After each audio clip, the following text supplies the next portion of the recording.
Italy on Saturday signed a non-binding protocol with China to take part in Beijing's new Silk Road of transport and trade links stretching from Asia to Europe. In doing so, Italy became the first G7 country to sign up for the massive project, which has sparked unease in the US and the European Union as China aspires to a greater world role. Visiting Chinese President-elect Xi Jinping and Italian Prime Minister Giuseppe Conte both attended a ceremony for the signing of 29 memoranda of understanding, which Italian media said were worth 5.0 to 7.0 billion euros, $5.60 to 8.0 billion. Also signing the accords were the chairman of China's chairman of the National Development Commission He Lifeng and Italian Deputy Prime Minister and Minister of Economic Development Luigi Di Maio. Italian financial daily Il Sole 24 said the value of the Chinese investments could rise to 20 billion euros but would for now be limited to the strategic ports of Genoa and Trieste. Italy has rolled out the red carpet for Xi, who Friday sought to allay Western unease over his transformational infrastructure initiative by emphasizing the $1 trillion project's mutual benefits. Italian firms to benefit include the Ansaldo Group, which wins a contract for making turbines, and the Danieli Group, which lands a €1.1 billion deal to build an iron and steel plant in Azerbaijan.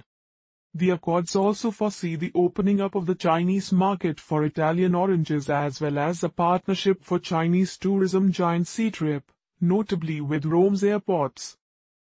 Cultural tie-ups including town twinnings are also on the agenda, while Beijing is pushing to have several series of football matches played in China, although that would currently contravene regulations of the game's governing body FIFA. Opportunity and risk. We are well aware, with this memorandum of understanding, that there is risk as well as opportunity, said Secretary of State for the Economy Michel Geraci, who spent a decade working in China.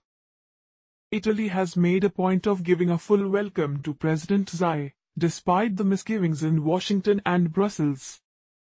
Critics say Beijing's ambitious maritime, rail and road venture is predatory and overwhelmingly favors China and Chinese companies.